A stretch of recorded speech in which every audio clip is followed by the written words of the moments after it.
चलो बेटा, तो अब स्टार्ट करें ना। हाँ, देखो बेटा, आज साइंस का 5th वाला चैप्टर हम लोग स्टार्ट करें।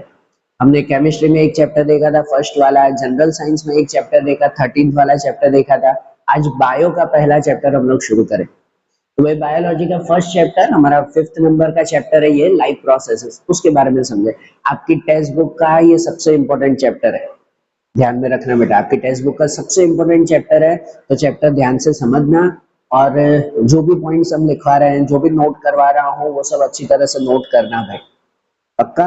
और इवन ऐसे भी आप लोग ध्यान से समझना, जनरल नॉलेज के लिए भी समझना, सिर्फ एग्जाम के लिए बस ये रट्टा मारना है उसके लिए याद मत रखना भाई। जनरल नॉलेज के लिए भी समझना। बायोलॉजी का ये बहुत अच्छा चैप्टर दिया हुआ है। देखो, लाइफ प्रोसेसेस के बारे में पढ़ना हम शुरू करें तो सबसे पहली चीज वही कि भाई, लाइफ प्रोसेस हम लोग कैसे कहते हैं। सिंपल डेफिनेशन तो समझे ना कि लाइफ प्रोसेस क्या। तो सिंपल सी डेफिनेशन वही है, the processes which are necessary for an organism to stay alive. कोई भी लिविंग ऑर्गेनिज्म को स्टे अलाइव, जिंदा रहने के लिए जो जो प्रोसेसेस करनी पड़ती है, वो सब लाइफ प्रोसेसेस है, बराबर ना। हर लिविंग थिंग जिंदा रहने के लिए कुछ ना कुछ प्रोसेस करता है भाई। खुद नहीं तो नेचुरली बॉडी के अंदर प्रोसेस चलती ही रहती है। हम भी जिंदा हैं, क्यों? क्योंकि हमारी बॉडी के अंदर कंटिन्यूसली कुछ ना कुछ प्रोसेस चल रही है, तो उसकी वजह से हम जिंदा हैं। वही प्रोसेसेस को हम लाइफ प्रोसेस कहते हैं, ठीक है ना। चलो, जिंदा रहने के लिए जो प्रोसेस करनी पड़े वो लाइफ प्रोसेस, बरोबर। ये सिंपल सी डेफिनेशन है। लेकिन इस पॉइंट पर हम लोग पहुंचते हैं। सबसे पहले एक पॉइंट हम लोग समझे कि कोई भी लिविंग ऑर्गेनिज्म अलाइव है, जिंदा है, ये किससे पता चलता है। कोई भी लिविंग ऑर्गेनिज्म जिंदा है, मतलब सपोज वो अलाइव है या डेड है, ये पता किससे चलता है हमें? किससे? मूवमेंट के जरिए, ठीक है ना। मूवमेंट के जरिए बेसिकली पता चलता है कि भाई कोई भी लिविंग ऑर्गेनिज्म अगर चल फिर रहा है हमारे सामने, अगर हम देखते हैं कि भाई कोई भी जानवर चल रहा है, हम चल रहे हैं, तो उस मूवमेंट के जरिए पता चल जाता है कि हाँ भाई ये जिंदा है, ठीक है ना। लेकिन फिर थोड़े थोड़े क्वेश्चन मार्क्स आते हैं कि जैसे प्लांट्स, प्लांट्स तो मूवमेंट ही नहीं करते, वो तो चलते फिरते नहीं है, तो किससे पता चलता है? फिर किससे पता चले कि भाई वो प्लांट जिंदा है या नहीं है? ग्रोथ से। कि ग्रोथ से पता चलता है कि अगर प्लांट्स की ग्रोथ हो रही है तो हाँ भाई वो जिंदा है प्लांट्स, ऐसे हम लोग कहते हैं ना। मतलब देखो, एक चीज है कि कोई भी ऑर्गेनिज्म अलाइव है, जिंदा है, उसके बेसिकली हम लोग दो क्राइटेरिया मानते हैं, सिंपल वे में दो क्राइटेरिया। कि एक मूवमेंट के जरिए पता चलता है, सेकंड ग्रोथ के जरिए पता चलता है। होता है कि नहीं वैसा? लेकिन कितनी बार ये मूवमेंट एंड ग्रोथ, ये मूवमेंट मेनली अगर कहो तो हमेशा विजिबल हो, ऐसा नहीं होता है। मूवमेंट जो है वो हमेशा विजिबल हो ऐसा नहीं है। इनविजिबल मूवमेंट भी है कि जिनसे पता चलता है कि भाई पर्सन अलाइव है। पर्सन क्या कहे, कोई भी लिविंग ऑर्गेनिज्म जो है वो अलाइव है, कि इनविजिबल मूवमेंट से। चलो, ग्रोथ से पता चलता है, लेकिन कितने भाई, हम ह्यूमंस भी हैं, एनिमल्स भी है, छोटे से बड़े हो रहे हैं, ग्रोथ हो रही है, तो ठीक है क्या भाई ये अलाइव है। प्लांट्स की भी ग्रोथ हो रही है, वो अलाइव है। लेकिन ये ग्रोथ इतनी जल्दी थोड़ी होती है कि तुरंत पता चले। तो मेन क्राइटेरिया जो है वो मूवमेंट हो जाता है।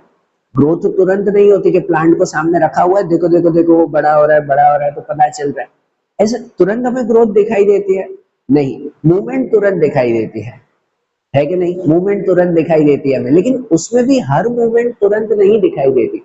अब कोई चल फिर रहा है, नॉर्मल, चलो पॉइंट पे आते हैं कि अगर कोई चल फिर रहा है एनिमल, तो हम कहते हैं कि हाँ भाई वो जिंदा है। लेकिन अगर सोया हुआ हो तो चल फिर नहीं रहा है, वो सोया हुआ है, तो कैसे मूवमेंट से पता चले? तो कैसे पता चले कि वो जिंदा है कि नहीं? ब्रीथिंग देखते हैं, ठीक है ना। हम ब्रीथिंग देखते हैं कि भाई वो सांस ले रहा है कि नहीं, तो वो उसकी मूवमेंट चल रही होती है ब्रीथिंग की, तो भी हमें पता चलता है कि भाई ठीक है, कि भाई वो जिंदा है। लेकिन पता है कितने सारे लिविंग ऑर्गेनिजम्स होते हैं, कितने सारे एनिमल्स है, वो ब्रीथिंग करते हैं ना, वो दिखाई भी नहीं देता। उनकी ब्रीथिंग एक तरह से इनविजिबल होती है, वो इंटरनल ब्रीथिंग हम कहते हैं कि भाई ब्रीथिंग तो वो भी हमारी तरह ही कर रहे हैं, पर हमारी तरह वो विजिबल नहीं है। हम ब्रीथिंग करते हैं तो दिखाई देता है, बरोबर ना, हमारी बॉडी में मूवमेंट चलती है वो। लेकिन कितने लिविंग ऑर्गेनिज्म है उनकी ब्रीथिंग पता ही नहीं चलती। तो फिर वो पता है, ऐसे जनरली बता रहा हूँ उसमें, मैं सपोज वो दीवार पे जो है वो छिपकली है, हाँ यहाँ ध्यान, एक दीवार पे जैसे छिपकली है, वो छिपकली पता है कितनी बार दीवार पर एक ही जगह पर 3 4 5 दिन भी एक ही जगह पर वो खड़ी रहे, तो रोज देखो वही है, रोज देखो वही है वो छिपकली। अब वो न मूवमेंट कर रही है, उसकी ब्रीथिंग दिखाई देती है, ब्रीथिंग में कह रहे हैं अगर उसकी ब्रीथिंग है वो दिखाई देती है, वो जैसे सामने है, नहीं दिखाई देती ना वो तो फिर अब वो 2 3 दिन 4 दिन वो छिपकली वहीं के वहीं पे ही है। अब कैसे पता चले कि वो अलाइव है कि नहीं है? तो कैसे या तो पास में जाके हाथ लगाते हैं, ठीक है ना, कुछ लकड़ी लगाएंगे, हाथ लगाएंगे, अगर वो दौड़ पड़ी, हाँ वो जिंदा है, गिर पड़ी, ठीक है। तो मूवमेंट हमेशा विजिबल नहीं होती, इनविजिबल मूवमेंट भी काम करती है, इनविजिबल मूवमेंट से भी पता चलता है कि पर्सन अलाइव है कि नहीं। दूसरा एग्जांपल कि सपोज कोई पर्सन जो है वो हॉस्पिटलाइज्ड है, बेड पे पड़ा हुआ है, कॉमा में है, बराबर, उसकी ऑलमोस्ट जो है वो बॉडी मूवमेंट नहीं कर रही है, तो फिर भी पता है उसकी हार्ट बीट से पता चलता है, इंटरनल मूवमेंट से पता चलता है कि हाँ वो पर्सन जिंदा है। अगर उसकी हार्ट बीट चल रही है, डॉक्टर चेक करते रहते हैं मशीन के जरिए कि अगर उसकी हार्ट बीट चल रही है तो हाँ मतलब वो अभी तक जिंदा है। तो सिर्फ विजिबल मूवमेंट नहीं, कहने का ओवरऑल पॉइंट का मतलब ये है कि सिर्फ विजिबल मूवमेंट नहीं है, इनविजिबल मूवमेंट भी है। आप लोगों को ध्यान है, हम लोग 9th में पढ़ते थे कि हमारी बॉडी, हम बाहर से जो है वो ये सब ऑर्गन्स देखते हैं हाथ पैर, लेकिन हमें ध्यान है कि हमारी बॉडी ऑर्गन्स, वो ऑर्गन्स सब बने हुए हैं अलग अलग टिश्यूज से, तो टिश्यूज सब बने हुए हैं अलग अलग सेल से। तो हमारी बॉडी में करोड़ों सेल हैं, पता है ना, 9th में पढ़ा था ना ऐसा। और ये हर एक सेल भी इंडिविजुअल वर्क करता है, हर एक सेल हमारी बॉडी में इंडिविजुअल वर्क करता है। लास्ट ईयर आप लोग 9th में जो है वो सेल की थियरी पढ़ते थे कि एक छोटा सा सेल है, उसके अंदर भी जो है वो न्यूक्लियस आया हुआ है जो सेल का हार्ट कहलाता है, साइटोप्लाज्म है, हमने सेल वॉल के बारे में, फिर सेल के अलग अलग ऑर्गन्स के बारे में पढ़ा था ना 9th में, है कि नहीं? हाँ, अभी भले वो सब नहीं पढ़ने, पर पॉइंट ऐसा है कि भाई वो एक छोटे से सेल भी, हमारी बॉडी में करोड़ों सेल है और हर एक इंडिविजुअल सेल भी अपनी अपनी मूवमेंट करता है, खुद वो इंडिविजुअल सेल भी अलाइव है। और पता है वो करोड़ों सेल जब जो है वो बॉडी में अलाइव रहते हैं तो उनसे बने हुए टिश्यूज अलाइव होते हैं और उनसे बने हुए ऑर्गन्स और उनसे बने हुए हम, तो पूरी बॉडी तो अलाइव रहती है जब इंटरनल मूवमेंट भी प्रॉपर चल रही होती है। बात वहीं पे ही आती है कि हमारी बॉडी के अंदर इंटरनल एंड सेल्यूलर मूवमेंट भी चल रही होती है, हर इंडिविजुअल सेल भी जो है वो पर्टिकुलर काम करता रहता है। और और क्या कि भाई उसकी वजह से ही जो है वो हमारी पूरी बॉडी भी जो है वो प्रॉपर काम करती है, होता है ना। सो सिंपल सी बात यह है कि कोई भी लिविंग थिंग अलाइव है कि नहीं, तो वो पता मूवमेंट एंड ग्रोथ से चलता है। पर वही बात है कि भाई मूवमेंट हमेशा विजिबल नहीं होती, इनविजिबल मूवमेंट से भी पता चलता है। सेल्यूलर मूवमेंट वो भी जो है वो नोट होती है कि जिससे पता चलता है लिविंग ऑर्गेनिज्म, कोई भी लिविंग ऑर्गेनिज्म अलाइव है कि नहीं है। सो इन शॉर्ट हमारी बॉडी में जो है वो कंटिन्यूसली ये मूवमेंट चलती रहनी चाहिए। अगर ये मूवमेंट नहीं हो रही है, हमारी बॉडी के करोड़ों सेल है, हर सेल अपनी अपनी मूवमेंट कर रहा है, अपनी अपनी एक्टिविटीज कर रहा है, अगर वो सेल एक्टिविटी करना बंद कर दे तो फिर तो हमारी भी डेथ हो जाएगी, बराबर ना, ये मूवमेंट बंद हो जाएगी तो डेथ हो जाएगी ना हमारी भी। कोई भी लिविंग ऑर्गेनिज्म, हमारी क्या, कोई भी लिविंग ऑर्गेनिज्म जब ये विजिबल या इनविजिबल मूवमेंट बंद हो जाती है तो वो हमारी डेथ हो जाती है, कोई भी लिविंग ऑर्गेनिज्म की डेथ हो जाती है। और यही मूवमेंट को कंटिन्यू रखने के लिए अलग अलग प्रोसेसेस हमारी बॉडी में चलती रहती है। जो हमारी इंटरनल मूवमेंट भी है, बाहर की मूवमेंट तो हम लोग कर पाते हैं कि हाथ पैर चला पा रहे हैं, ये मुंडी हिला पा रहे हैं, बोल पा रहे हैं, ये बाहर की सब विजिबल मूवमेंट तो हम लोग कर पा रहे हैं। ये तभी कर पाते हैं जब हमारे अंदर की इनविजिबल मूवमेंट बरोबर चल रही है, बरोबर, कि हमारे अंदर का सबसे नॉर्मल हार्ट बीट चल रहा है, भले दिखाई भी नहीं दे रहा है, ये इनविजिबल मूवमेंट अंदर हार्ट चल रहा है तो हम जिंदा है, बरोबर। ये बड़ी चीज है। अगर सेल्यूलर वे में जाओ तो हर एक सेल भी अपना अपना काम कर रहा है, वो भी बंद कर दे तो हम काम नहीं कर पाएंगे। बाहर की विजिबल मूवमेंट अंदर की इनविजिबल मूवमेंट पे डिपेंड है, और वही मूवमेंट को कंटिन्यूसली रखने के लिए कि हाँ भाई हमेशा वो चीज चली रही है, उसके लिए हमारी बॉडी नेचुरली कुछ प्रोसेस करती रहती है, और सिंपल वे में वही प्रोसेसेस को लाइफ प्रोसेस कहता है। हाँ, ये जो टॉपिक आया ना वो यहाँ पहुंचा हमारा कि भाई हमारी बॉडी को सिर्फ जो पहले बताया जिंदा रखने के लिए, मतलब बॉडी के अंदर जो अलग अलग मूवमेंट्स चल रही है उसे कंटिन्यू रखने के लिए, अलाइव रखने के लिए जो प्रोसेस चल रही है नेचुरली, उसे हम लोग लाइफ प्रोसेस कहते हैं। हर लिविंग ऑर्गेनिज्म में ये होता है। आ रहा है ना बात? देन अब नॉर्मल नॉर्मल ध्यान आ रहा है ना, लाइफ प्रोसेसेस क्या है जिससे हम जिंदा रहते हैं, ऐसी प्रोसेस, ठीक है ना? सिर्फ बाहर से नहीं, अंदर की भी जो सब प्रोसेस कंटिन्यूअसली चल रही है वो, ये लाइफ प्रोसेस में कौन कौन सी प्रोसेसेस आती है? तो बेसिक अगर कहो तो लाइफ प्रोसेस में ये कुछ प्रोसेस आती है। न्यूट्रिशन है, रेस्पिरेशन है, ट्रांसपोर्टेशन है, एक्सप्रेशन है, कंट्रोल एंड कोऑर्डिनेशन है। ये सिंपल लाइफ प्रोसेसेस हैं जो हर लिविंग ऑर्गेनिज्म में होती है, नेचुरली होती है, बराबर, और जिसकी वजह से लिविंग ऑर्गेनिज्म अलाइव रहता है। जैसे न्यूट्रिशन, पहले मैं ऊपर ऊपर से समझा रहा हूँ क्या है, फिर चैप्टर में तो एक एक करके सब समझेंगे। ये चैप्टर 5 में, चैप्टर 6 में, इन सब चैप्टर्स में ये सब प्रोसेस एक एक करके समझेंगे हम लोग। कि जैसे न्यूट्रिशन की प्रोसेस आती है, न्यूट्रिशन मतलब सही बात, देखो न्यूट्रिशन मतलब ज्यादातर हम यही कहते हैं कि न्यूट्रिशन मतलब खाना खाना, न्यूट्रिशन लेना, बराबर ना, ये है। पर न्यूट्रिशन सिर्फ इतनी छोटी प्रोसेस नहीं है जैसे खाना खाना, ये न्यूट्रिशन है। न्यूट्रिशन एक पूरी लंबी प्रोसेस आती है कि खाना खाना, बराबर, हाँ उसमें आता तो वही है। न्यूट्रिशन मतलब भाई फूड इंटेक करना, बॉडी के अंदर उस फूड का डाइजेस्ट होना, और डाइजेस्ट होने के बाद जो है वो उस फूड के जरिए जो है वो एनर्जी क्रिएट होना, कि जिससे बॉडी में सब मूवमेंट चलती रहे, बराबर ना। मेन पॉइंट वही ना, लाइफ प्रोसेसेस है। क्यों कहता है कि जिससे हम जिंदा रहते हैं? तो खाली खाना खाना, खाना खाने कैसे कैसे जिंदा हो रहा है, अंदर क्या चल रहा है वो पूरी प्रोसेस बतानी पड़ेगी ना, वो न्यूट्रिशन की प्रोसेस है। फूड इंटेक करना, बराबर, हर लिविंग ऑर्गेनिज्म करते हैं, डायरेक्ट या इनडायरेक्ट, हम समझेंगे पूरे पॉइंट में डिटेल में समझेंगे। हर लिविंग ऑर्गेनिज्म फूड इंटेक करता है, बॉडी के अंदर प्रॉपर डाइजेशन होता है उसका, बराबर ना। हमारे अंदर डाइजेशन होता है, बाकी के अंदर भी वो अलग अलग प्रोसेस, इसलिए नॉर्मल वे में पहले याद रखते हैं डाइजेशन। फूड इंटेक करना, बॉडी के अंदर उसका डाइजेस्ट होना, ठीक है ना, और उनमें से एनर्जी क्रिएट होना कि जिससे बॉडी की सब एक्टिविटी प्रॉपर चल सके। पता है, एक छोटे छोटे सेल, जो अभी बताया कि बॉडी करोड़ों सेल से बनी हुई है, वो हर एक सेल भी अपना अपना काम करता है। उसको काम करने के लिए भी एनर्जी चाहिए होती है, और ये एनर्जी कहाँ से मिलती है? न्यूट्रिशन से ही ना, मतलब खाना खाने से ही ना, बराबर। हम खाना खाते हैं, बॉडी के अंदर डाइजेस्ट होता है, एनर्जी क्रिएट होती है, वो एनर्जी बॉडी के हर एक सेल में पहुंचती है, करोड़ों सेल पर पहुंचती है, तो जाकर जो है वो करोड़ों सेल काम करते हैं, और उसकी वजह से हम जिंदा रह पाते हैं। इसलिए न्यूट्रिशन सबसे जरूरी लाइफ प्रोसेस है, ठीक है। पता है, जब हम बीमार होते हैं तो हमें भी पता है कि भाई डॉक्टर सबसे पहले कहते हैं कि खाना वगैरह अच्छा खाओ, हेल्दी खाना खाओ, अच्छा खाना खाओ, तो बॉडी जल्दी रिकवरी करेगी, डॉक्टर कहता है ना ऐसा, बराबर। तो वो क्यों कहता है? क्योंकि वही बात है कि जब हम खाना खाते हैं, डाइजेस्ट होता है, एनर्जी क्रिएट होती है, तो पूरे सेल को, बॉडी के हर ऑर्गन, हर सेल को जो है वो प्रॉपर एनर्जी मिलती है, और जिससे वो सेल खुद को रिकवर करते हैं।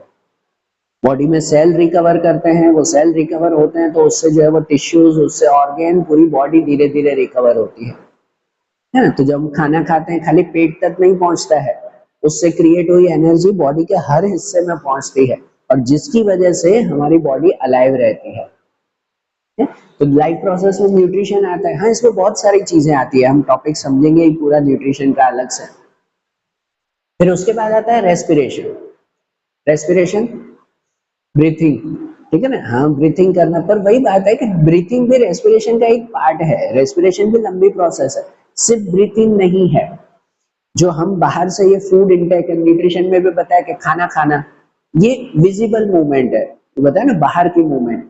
रेस्पिरेशन में आप बोल रहे हो सांस लेना, ब्रीथिंग लेना, ये विजिबल मूवमेंट है, लेकिन अंदर इनविजिबल मूवमेंट भी तो चल रही है ना, जिससे हम जिंदा है।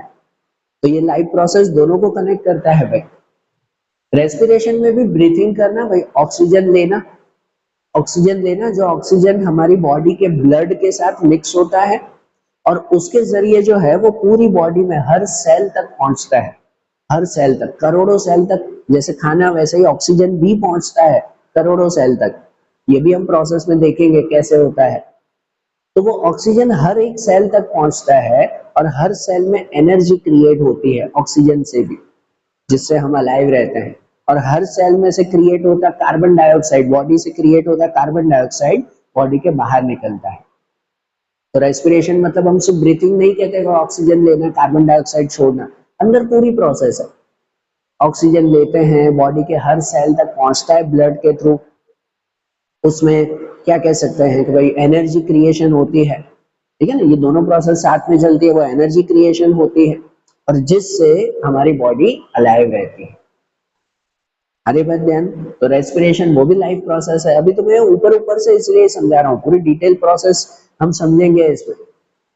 फिर ट्रांसपोर्टेशन, ट्रांसपोर्टेशन हमारी बॉडी में भी ट्रांसपोर्टेशन की प्रोसेस चलती रहती है। बॉडी में जो हम वाटर इनटेक करते हैं, पानी पीते हैं, फूड इनटेक करते हैं, जो ब्लड है वो पूरी बॉडी में ट्रांसपोर्ट होता रहता है, चलता रहता है ना, वो तो ध्यान होगा। चलो ब्लड में तो ध्यान होगा कि पूरी बॉडी में हर नस में ब्लड जो है वो घूमता रहता है, तो ये ट्रांसपोर्टेशन है ना, पूरी बॉडी में ब्लड घूमता रहता है, तभी तो हमारी पूरी बॉडी अच्छी तरह से काम कर रही है। और हम हमारी ही बता रहे हैं, बाकी तो हर लिविंग ऑर्गेनिज्म में ये होता है ना, ट्रांसपोर्टेशन है कि पूरी बॉडी में blood, water, food particles, other particles का ट्रांसपोर्टेशन जरूरी है, तभी तो हर सेल तक एनर्जी पहुंच पाती है कि नहीं, ये ट्रांसपोर्टेशन होता है। अब आपको भी ध्यान है कि कोई भी एक जगह पर ब्लड की मूवमेंट बंद हो जाए तो एक नॉर्मल सी उंगली जो है वो यहाँ से जोर से पकड़ लो, या यहाँ पे एक धागा बांध दो, डोरी बांध दो और यहाँ से पकड़ लो, बराबर, कि भाई इतने हिस्से में ब्लड का सर्कुलेशन बंद कर देते हैं। अब खुद ही वहां पे देख लेना, 5 मिनट में वो प्लेस जो है, वो हिस्सा जो है वो ब्लैकिश होता जाएगा, कि वहां पे ब्लड की मूवमेंट ही नहीं है, तो वो हिस्सा ऑलमोस्ट डेड टाइप होता जाता है। ये ट्रांसपोर्टेशन जरूरी है कि जिससे पूरी बॉडी अलाइव रहती है, होता है कि नहीं। फिर उसके बाद एक्सक्रेशन, एक्सक्रेशन मतलब कहते हैं कि भाई बॉडी में से वेस्ट मटेरियल को बाहर निकालना, जो भी कचरा जमा होता है कि टॉयलेट के जरिए हम लोग बॉडी से बाहर निकाल देते हैं, वो भी जरूरी है, नहीं तो कचरा जमा होता जाए शरीर में तो कितना खराब हो, उससे भी पर्सन की डेथ हो सकती है, ठीक है ना। तो वो एक्सक्रेशन, ये भी एक लाइफ प्रोसेस हो जाता है।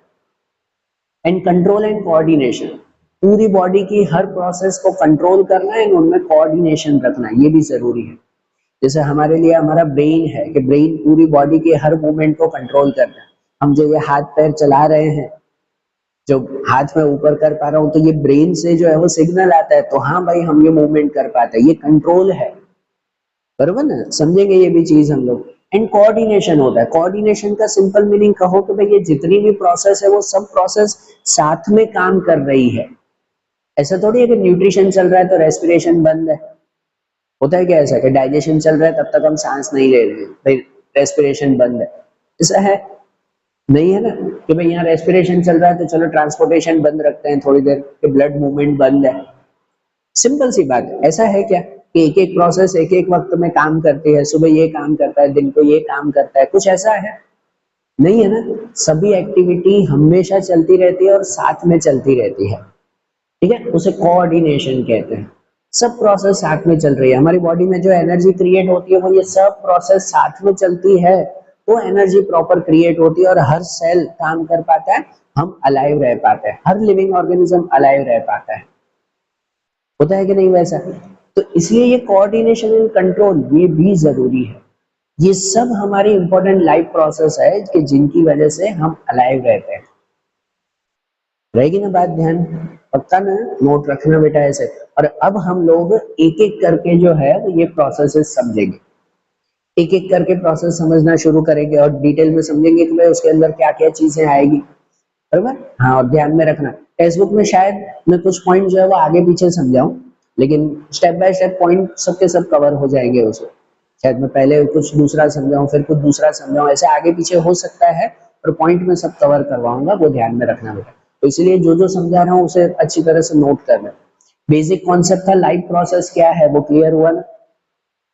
कोई भी लिविंग ऑर्गेनिज्म को अलाइव रहने के लिए, मूवमेंट कंटिन्यूसली जो है वो चालू रखने के लिए जो प्रोसेस करनी पड़ती है वो लाइफ प्रोसेस है। ये सब बेसिक लाइफ प्रोसेस है। अब पहले से हम लोग स्टार्ट करते हैं, न्यूट्रिशन से शुरू करें।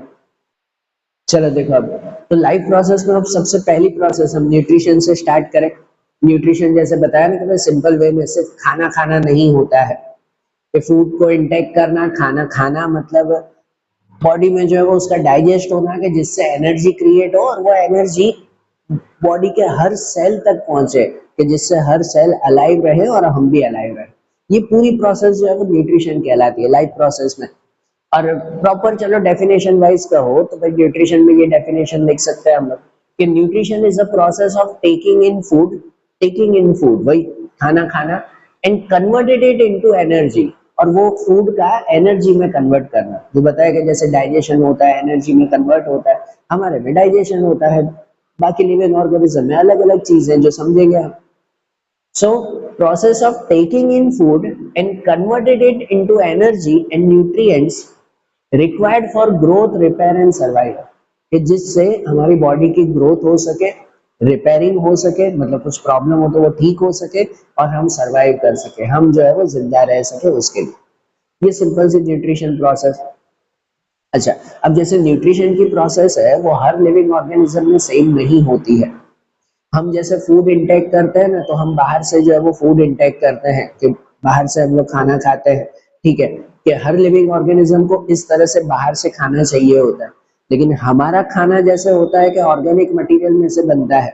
ऑर्गेनिक मटेरियल मतलब सिंपल वे में लिविंग थिंग, प्लांट्स में से, प्लांट्स या एनिमल्स में से हम लोग खाना जो है वो वहां से खाना मिलता है, वो हम इंटेक करते हैं, बराबर। प्लांट्स या एनिमल्स में से क्रिएट हुआ खाना वो ऑर्गेनिक मटेरियल है। तो हमें जो है वो खाना बाहर से जो टेकिंग इन फूड होता है वो हम ये ऑर्गेनिक मटेरियल से लेते हैं। लेकिन खुद प्लांट्स वो कहाँ से खाना लेते हैं? तो वो, उनके लिए कोई ऑर्गेनिक मटेरियल है, उनके लिए कोई लिविंग थिंग है जहां से वो खाना लेते हो? नहीं, वो इनऑर्गेनिक मटेरियल में से फूड इंटेक करते हैं। कहाँ से? Inorganic material. इनऑर्गेनिक मतलब नॉन लिविंग थिंग से। प्लांट्स जैसे होते हैं कि वो हमारी तरह जो है वो फूड इंटेक नहीं करते हैं, टेकिंग इन फूड उनके लिए अलग होता है। हम जैसे बाहर से फूड इंटेक करते हैं वो भी लेते बाहर से ही है, लेकिन इनऑर्गेनिक मटेरियल। आपको शायद ध्यान हो तो पहले आप लोग पढ़ते थे कि भाई प्लांट जो है वो फोटोसिंथेसिस की प्रोसेस करते हैं, याद है ना? हाँ, कि प्लांट जो है वो फोटोसिंथेसिस की प्रोसेस करते हैं, जिस फोटोसिंथेसिस की प्रोसेस में plants sunlight, air and water इनका यूज करते हैं और अपनी बॉडी के अंदर एनर्जी क्रिएट करते हैं, खाना क्रिएट करते हैं एक तरह से वो, बरोबर। तो भाई प्लांट्स का फूड कौन सा हुआ पता है? सनलाइट, एयर, वाटर, ये उनका फूड है, ये उनका इनऑर्गेनिक जो है वो फूड कहलाता है। हमारे लिए ऑर्गेनिक फूड है, हम प्लांट्स और एनिमल्स में से खाना लेते हैं। और खुद प्लांट्स कहाँ से खाना लेते हैं? तो ऐसे इनऑर्गेनिक मटेरियल में से।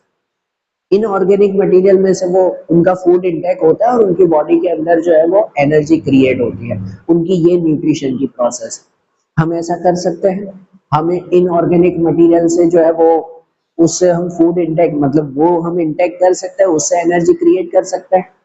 नहीं कर सकते भाई। मतलब सिंपल वे में कहो कि अगर हम जो है वो बाहर खड़े हो जाए आराम से धूप में, बरोबर, और बाहर से जो है वो कार्बन डाइऑक्साइड हवा का जो, मतलब हवा में जो मॉइस्चर है, वाटर है या पानी हम इंटेक करते रहे, तो क्या हमारी बॉडी में एनर्जी क्रिएट होती रहेगी? नहीं ना। प्लांट्स जैसे धूप में खड़े रहकर अपनी एनर्जी क्रिएट करते हैं, हम कर पाते हैं?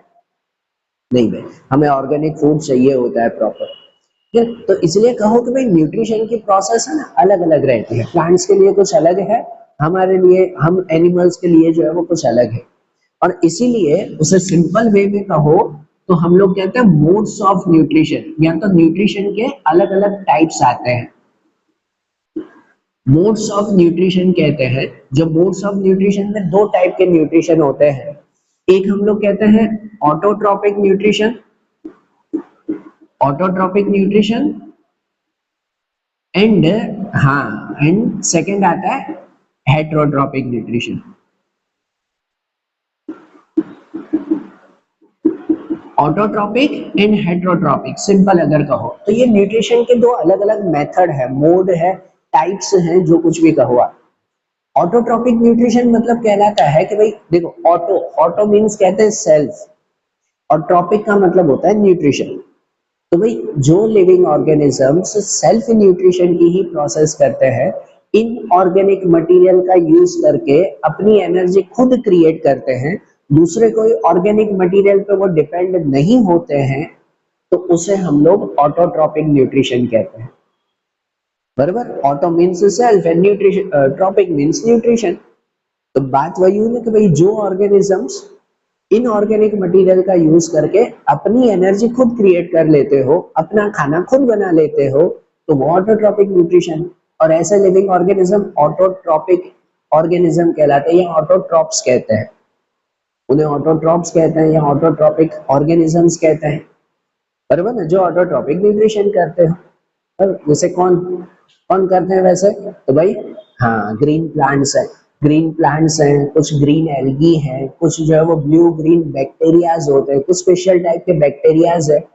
तो वो जो है ये प्रोसेस खुद करते हैं, अपना न्यूट्रिशन खुद क्रिएट करते हैं, तो वो ऑटोट्रॉपिक न्यूट्रिशन कहलाता है।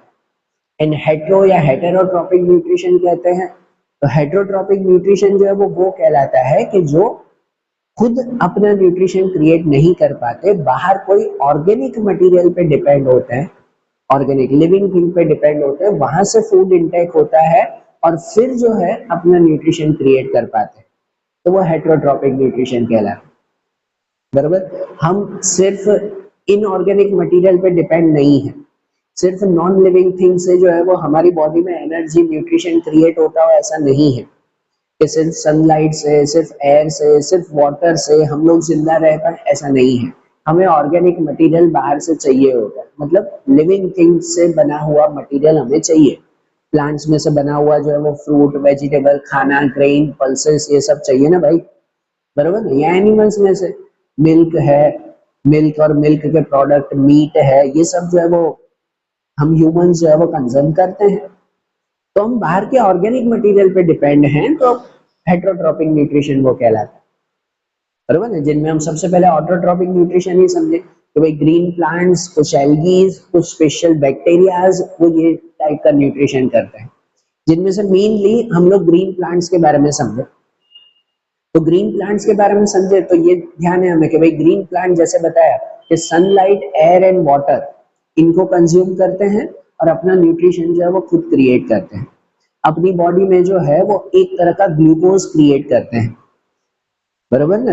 या ऐसे कहो कि भाई वो कार्बोहाइड्रेट क्रिएट करते हैं, ये पता है ना एक तरह की केमिकल रिएक्शन है, चलो मैं वैसे समझूं कि ये एक तरह का जो है वो केमिकल रिएक्शन है जो प्लांट की बॉडी के अंदर होता है, और वो पूरी प्रोसेस जो है वो फोटोसिंथेसिस की प्रोसेस कहलाती है। मैं उसके हिसाब से समझा रहा हूँ, चलो।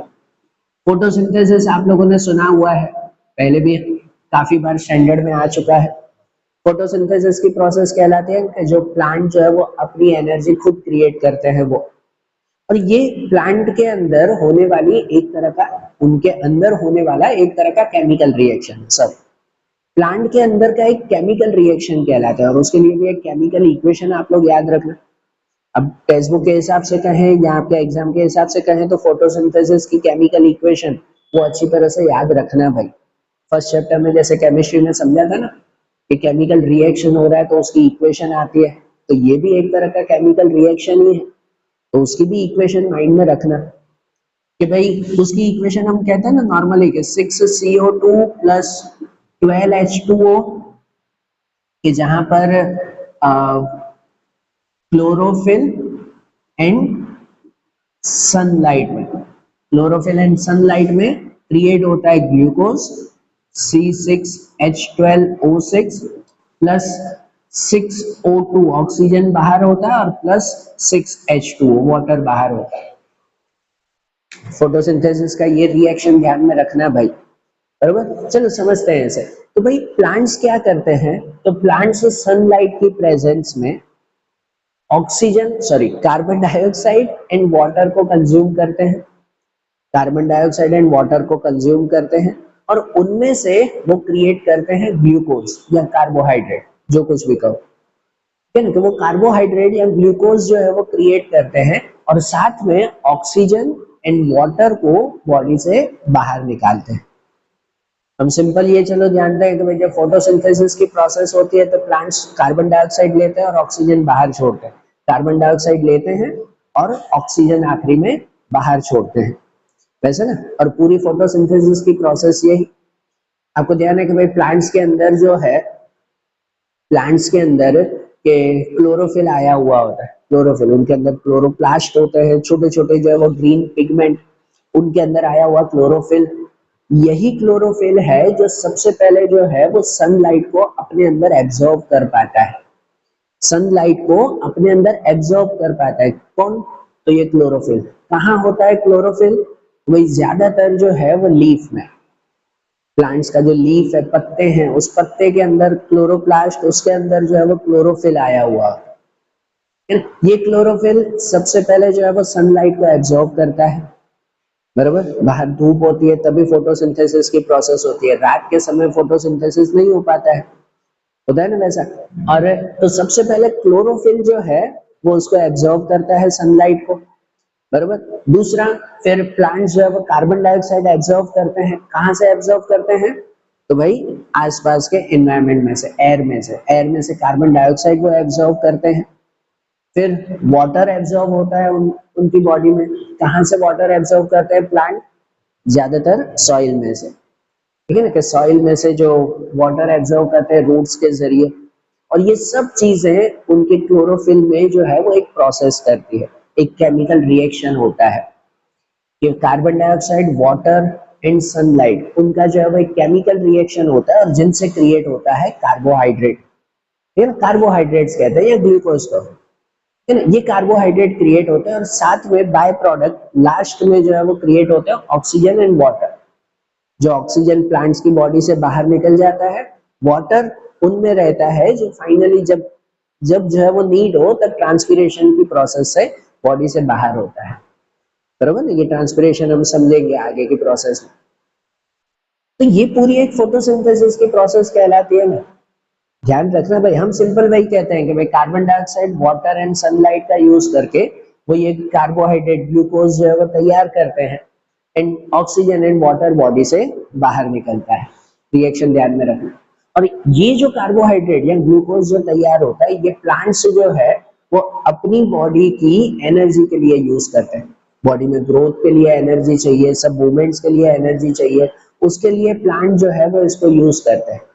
जितना जरूर हो उतना यूज कर देते हैं, बाकी का अपनी बॉडी के अंदर एज अ स्टार्च को स्टोर करके रखते हैं, है कि नहीं। जितना जो है वो जरूर हुआ उतना वो प्लांट अपनी बॉडी में इसको यूज कर लेते हैं ग्लूकोज को, और जितनी जरूर नहीं है, एक्स्ट्रा है, तो वो अपनी बॉडी में स्टार्च की तरह यूज करते हैं। हमारी बॉडी में भी तो वैसे ही होता है ना कि जो हम खाना खाते हैं सबका सब यूज नहीं हो जाता है, सबका सब थोड़ी यूज हो जाता है, बाकी जो है वो बॉडी में ग्लूकोज एंड ग्लाइकोजन की तरह जो है वो बॉडी के अंदर स्टोर रहता है। ग्लूकोज या तो ग्लाइकोजन के फॉर्म में, जो भी कहो, कि बॉडी के अंदर वो खाना स्टोर रहता है। ऐसा थोड़ी होता है कि चलो अगर हमने एक वक्त का खाना नहीं खाया, ये एक दिन खाना नहीं खाया तो हालत खराब हो जाएगी ना हमारी, एक वक्त में खाना नहीं मिला तो हम तो खड़े भी नहीं हो पाएंगे, ऐसा होता है क्या? नहीं भाई, हमारी बॉडी के अंदर जो हम रोज खाना खाते रहते हैं, जितना यूज होता है, हम लोग एक्टिविटी कर रहे हैं, जो भी जो है वो हमारे पूरे दिन में काम चल रहा है, उसमें वो एनर्जी में यूज होता रहता है खाना। और जो यूज नहीं होता वो बॉडी के अंदर स्टोर होता रहता है, बराबर। तो इसलिए कभी अगर एक दो दिन खाना नहीं भी खाया है तो बॉडी में जो है वो ज्यादा फर्क नहीं होता, जो स्टोर है वो यूज होता रहता है, ठीक है ना। तो यहाँ पर भी ये जो ग्लूकोज है वो प्लांट्स यूज करते हैं अपनी एनर्जी के लिए, और बाकी बाकी जो है वो अपनी बॉडी में एज अ स्टार्च तो सेव करके रखते हैं, होता है ना। और ये पूरी प्रोसेस उनकी सेल्फ प्रोसेस, वो ऑटोट्रॉपिक न्यूट्रिशन ही प्रोसेस कहलाती है। ध्यान रहेगा ये बात, बराबर। फोटोसिंथेसिस की प्रोसेस ध्यान में रहेगी ना। तो चलो, कभी कभार आपको जो है वो ये प्रोसेस एग्जाम वाइज कहें, जनरली तो ये प्रोसेस क्लियर हुई है, पर एग्जाम के हिसाब से कहें तो आपको एग्जाम में कभी पूछते हैं तो भाई फोटोसिंथेसिस के स्टेप लिखो, तो भाई उसके स्टेप्स बताओ क्या होता है, तो आपकी टेक्स्ट बुक में ना उसके स्टेप दिए गए हैं वो प्रोसेस के, तो उसे ध्यान में रखना। आपकी टेक्स्ट बुक देखो, ठीक है, वहां पर जो है वो पेज नंबर 82 पे वहां पे दिया हुआ है कि फोटोसिंथेसिस की स्टेप्स क्या होते हैं। मैं उसके हिसाब से रीड कर रहा हूँ, ध्यान से समझना। क्या होता है फोटोसिंथेसिस में, जो बताया, सबसे पहला absorption of light energy by chlorophyll. सबसे पहला काम कि क्लोरोफिल वो लाइट एनर्जी, सनलाइट की लाइट एनर्जी को एब्जॉर्ब करता है। लाइट एनर्जी का एब्जॉर्प्शन सबसे पहले जो है वो क्लोरोफिल के थ्रू होता है, कि absorption of light energy. Second thing, conversion of light energy to chemical energy, कि फिर उस लाइट एनर्जी का केमिकल एनर्जी में कन्वर्ट होता है। And splitting of water molecule into hydrogen and oxygen, कि ये लाइट एनर्जी का लाइट एनर्जी का केमिकल एनर्जी में कन्वर्ट होता है, जो अंदर केमिकल रिएक्शन होता है उसके जरिए लाइट एनर्जी का केमिकल एनर्जी में कन्वर्ट, और जो ये वाटर मॉलिक्यूल है वो वाटर मॉलिक्यूल का स्प्लिटिंग होता है, जितना जरूरी है उतना स्प्लिटिंग होता है। स्प्लिटिंग मतलब कि भाई ये जो वाटर मॉलिक्यूल है उसमें से हाइड्रोजन एंड ऑक्सीजन अलग अलग हो जाता है, जो ऑक्सीजन यहाँ हाइड्रोजन जो है वो यहाँ पे यूज हो जाता है, होता है ना वैसा। एंड थर्ड स्टेप आता है कि reduction of carbon dioxide to carbohydrate, और ये कार्बन डाइऑक्साइड का कार्बोहाइड्रेट में रिडक्शन होता है। रिडक्शन याद है पहले चैप्टर में समझाया था, यहाँ ऑक्सीजन रिमूव होना या हाइड्रोजन ऐड होना, होता है ना वैसे। तो ये जो 6CO2 है इसमें हाइड्रोजन ऐड होता है, यहाँ जो वाटर मॉलिक्यूल का स्प्लिटिंग होता है, ऑक्सीजन एंड हाइड्रोजन अलग अलग हुआ तो वो हाइड्रोजन यहाँ ऐड हो जाता है, हाइड्रोजन कहाँ पर, यहाँ ऐड हो जाता है और उनमें होता है उनका कार्बोहाइड्रेट, बराबर ना। ये कार्बन डाइऑक्साइड का रिडक्शन होता है कि जिससे कार्बोहाइड्रेट क्रिएट हो, और जो इसमें से ऑक्सीजन अलग हुआ वो ऑक्सीजन बाहर बॉडी के बाहर निकल जाता है, बचा हुआ वाटर जो रहता है प्लांट में और वो जरूर होने पर ट्रांसपिरेशन से बाहर निकल जाता है। वही प्रोसेस है ना, ये इनके स्टेप के हिसाब से, मतलब जो टेक्स्ट बुक में प्रॉपर स्टेप है उनके हिसाब से। टेक्स्ट बुक के स्टेप इसलिए बोल रहा हूँ क्योंकि एग्जाम में पूछे तो यही स्टेप्स के हिसाब से लिखना पड़े। ये सबसे पहले क्लोरोफिल जो है वो लाइट एनर्जी को एब्जॉर्ब करते हैं, फिर उसके बाद लाइट एनर्जी का केमिकल एनर्जी में कन्वर्ट होता है, बराबर ना। लाइट एनर्जी का केमिकल एनर्जी में कन्वर्ट होता है, उसके साथ ये वाटर मॉलिक्यूल का स्प्लिटिंग होता है, हाइड्रोजन एंड ऑक्सीजन अलग होता है, इन कार्बन डाइऑक्साइड का रिडक्शन होता है कि ये हाइड्रोजन इसमें ऐड हो जाता है और कार्बोहाइड्रेट बनता है और ऑक्सीजन बॉडी के बाहर निकलता है। ये पूरी फोटोसिंथेसिस की प्रोसेस जिससे प्लांट को एनर्जी मिलती है और प्लांट जो है वो सरवाइव कर पाते हैं, पता है कि नहीं है, बराबर। पूरी प्रोसेस ध्यान रहेगी ना ऑटोट्रॉपिक की, जब एग्जाम में पूछे तो इसके हिसाब से पूरी प्रोसेस लिखना भाई, पक्का ना। और ये ऑटोट्रॉपिक न्यूट्रिशन में ना एक दो पॉइंट और भी समझ लेना, पहले यहाँ पे ध्यान से सुनना बेटा, कि ऑटोट्रॉपिक न्यूट्रिशन के अंदर जो है वो एक दो पॉइंट और भी समझे, जनरल पॉइंट्स है, ध्यान में रखना है इसमें।